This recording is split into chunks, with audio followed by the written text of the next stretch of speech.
Vaza. Então, dentro dos DOI-CODs, né, eram duas instituições separadas, o Destacamento de Operações Internas e esqueci o que quer dizer COD. Centro de Operações, vou falhar aqui, mas os DOIs eram subordinados aos COD. Não coloca essa foto. Não vou pôr só pra...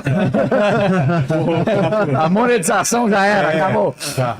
Que os caras faziam planejamento de perseguição a opositores e depois dos caras capturados de sistematização de tortura para fazer os caras confessarem, falarem o nome de outros apoiadores. Então assim, tu só conhecer um cara que um dia falou, Delfim Neto aí é mó ladrão. Teu vizinho é capturado, um dia eu ouvi o meu vizinho falar que o Delfim Neto era um ladrão. Pega o vizinho, que o cara vai estar ali. Então, assim, muita gente não tinha nada a ver com nada. E a tortura não é eficaz do ponto de vista técnico, assim. Não é nem, a gente pode ter a discussão moral, que eu tenho que ter a discussão moral, eu acho. Mas pra pessoa que fala assim, não é moral. Gente, cientificamente, já foi pesquisado aos montes. O que acontece muito é quando você faz a tortura, que você só fala o que o cara quer ouvir. E você não consegue verdade. Tu quer fazer a dor parar. Morrer. Então tu entrega qualquer um, tu fala e você fala, coisa. você inventa, você mente. Então tinha o pau de arara, tinha choques elétricos, palmatória. Uma futura presidente nossa foi torturada. Gera um medo muito efetivo, né? E fora a tortura psicológica, né? Eu lembro do cara da Miriam Leitão que colocaram uma cobra dentro de uma sala escura onde ela tava. Então... Ela tava grávida. Grávida. Então, cara, tem uma cobra aqui. Então tu fica tem vários casos medo famosos, que tem um animal peçonhento aqui dentro que vai morder. E assim, não só gente famosa, muita gente anônima. Não, a gente poderia pegar vários casos que são icônicos de torturas que aconteceram no Brasil. Tem um caso de um menino saindo da USP com um projeto de bomba hidráulica do pessoal da engenharia. Ele foi pego, levado e torturado porque tava com um projeto, eles achavam que era um projeto de bomba, fabricação de uma bomba. Meu avô não tinha nada a ver. Uma pessoa na faculdade, eu não sei se ele conheceu, não, mas ele já ouviu essa história, que na faculdade entrou um cara e perguntou, quem é fulano? O cara falou, sou eu. Ele, o cara tirou uma pistola, matou ele e foi embora. Durante o governo Geisel começou essa ideia de que, a dureza tá muito grande. Precisa resolver essa questão. Aí foi chamado um general aliado, nem era general ainda, mas era um militar que era o Figueiredo, onde o Geisel fala pra ele de que ele acha essa história de matar a barbaridade. Mas tem que ser. Então é dito, tem documentos da SECO hoje tão vazados em que fala de que a tortura no Brasil era institucionalizada. Ela estava dentro do governo. Não é aberta a discussão. E o Geisel é um que ele diz, gente, revolução, a gente não queria construir nada. A gente queria paralisar o governo João Goulart quando a gente deu o golpe. Então não foi revolução. O próprio Geisel já deixou isso aí claro. Então esse debate de ser golpe, ser revolução, gente, foi golpe militar em 64. Tá, gente? Não tem discussão do tal que qual que foi. Assim, para a pessoa, tal qual foi em 89, tal qual foi em 30. Foi golpe. A diferença é o que aconteceu depois do golpe. Então, gente. No nosso caso, em 64, foi uma ditadura. E não tem discussão em relação se é ditadura ou não também. Geisel em 79 passa e há o pacote de abril do Geisel, porque há uma eleição legislativa aonde, e assim, o governo começa a se abrir. Já falamos em que a gente vai abrir, a ditadura vai acabar lenta, gradual, a censura está diminuindo, então nas próximas eleições, a Arena vai arregaçar, nós vamos ganhar tudo. Cara, perderam de lavada. A Arena perdeu muito nas eleições legislativas, eu não lembro o ano, se foi 76, 75, um desses. E os caras perdem de lavada. O que o Geisel faz? Fecha o Congresso, foi o pacote de abril, onde passa uma série de medidas impopulares, coloca o quê? Mandato presidencial por 6 anos, assim, ele prolonga a ditadura, e a gente vai agora colocar senadores biônicos, senadores que são escolhidos pelo presidente para equilibrar os senadores que foram escolhidos pelo povo, que são opositores à ditadura. Então isso não é corrupção, pô. Fora a Lei Falcão também, para você se candidatar, em certo momento você só podia colocar seu rosto, seu número, seu partido e vinha uma narração falando. Walter Sola é professor de história. E é isso, não tinha tu falando as propostas, falava teu nome, teu número, é isso aí.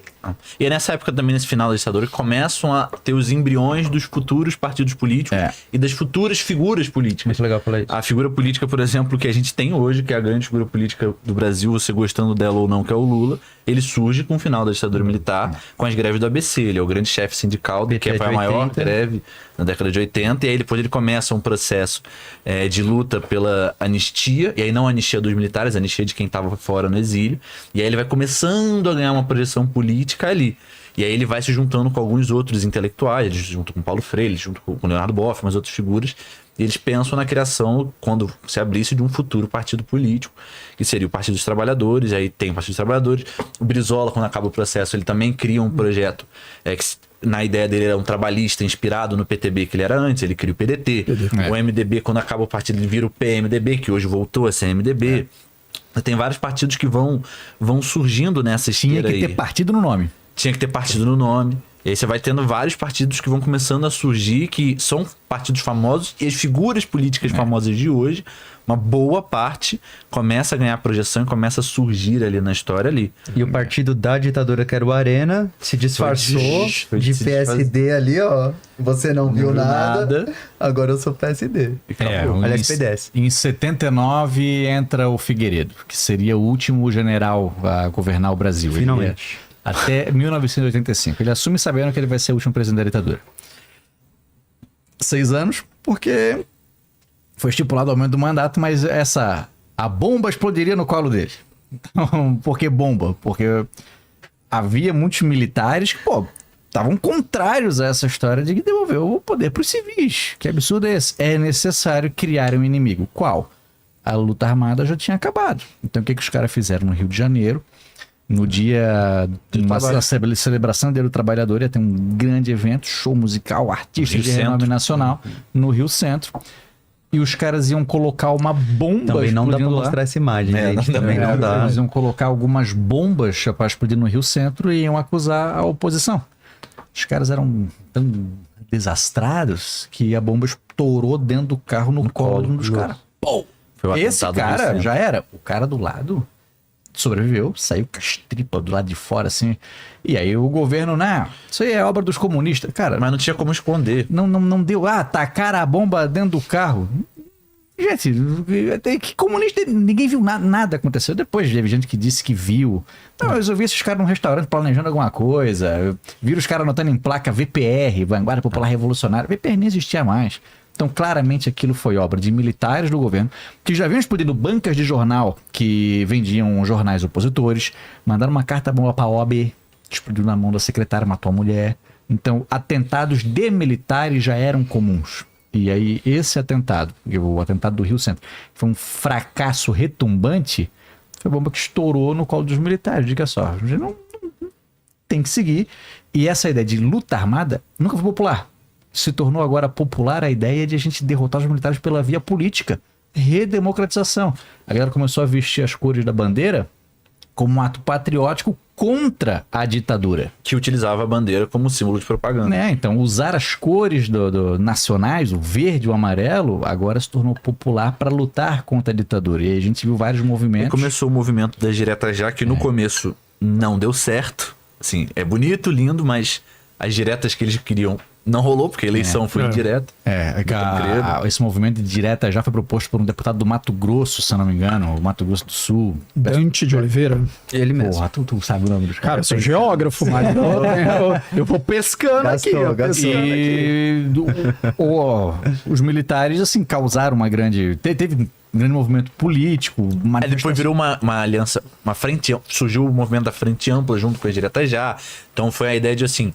Os militares estão de um lado, não tem divisão política entre os civis. Todas as lideranças civis, independente de ideologia, se não concorda um com o outro, estamos juntos pedindo o fim da ditadura. Foi todo a dieta já tinha que ser apoiada pelo Congresso, não foi? E o governo sabia que a ditadura ia acabar e sabia que tinha um monte de torturador que a galera ia pegar no pé. Tipo, você torturou uns ali, não torturou não? E aí em 79 saiu uma lei da anistia. Não para quem tava fora. E não para os militares. Não, mas dependia muito do crime que a pessoa tinha cometido, né? Então, por exemplo, o Gabeira, que foi o cara do sequestro do diplomata Charles Bancroft, voltou pro Brasil. Então, algumas pessoas foram aceitas de volta, mas dependia do crime que essa pessoa tinha cometido. Mas o foco principal era fazer a transição lenta, gradual e segura. E o foco da anistia era perdoar os militares. Exato. Era evitar o revanchismo. Então, assim, a gente não vai perseguir os militares mais. Então, vamos perdoar todo mundo, menos alguns. O que passou. Mas tá todo mundo perdoado. Então foi uma ideia de que o Brasil tá se pacificando. Diferente da Argentina, do Chile, a gente aqui não prendeu o torturador. A gente só foi ter a comissão, na verdade, no segundo mandato da Dilma. 2013, 2014. Que a essa altura do campeonato tinha um monte de gente que ou já morreu, já tava pra morrer e não tinha nem como ser preso. Assim. Tipo assim, foi condenado, mas fala, cara, ele tem 86 anos. tá condenado a 30 anos de prisão, você vai prender ele pra quê? E não foi preso, e foi ficando. Então, lei da anistia, retorno desses presos políticos. O Figueiredo, quando foi... E assim, e a crise política, a crise econômica. Porque o crescimento da inflação nos anos 80 Absurdo. foi aumentando de maneira exponencial que o Figueiredo não dava conta de resolver. Eu tenho um dado aqui, finalmente vou usar. Vai lá. Em 1980 era 110% ao ano. Você tem noção? 110% ao ano já é assustador. Mas no ano de 1984 foi para 223,9% ao ano. É uma inflação completamente Esse estapafúrdia. dinheiro não vale mais nada. Não vale nada. Não vale nada. Não, essa década ficou conhecida como a Não, depois década piorou, tá? perdida. Depois tem Década inflações perdida. maiores. A gente vai ver depois Não, inflações maiores. Porque ainda. volto naquilo que eu falei no início. A nossa discussão é política. Então não se pensava na economia.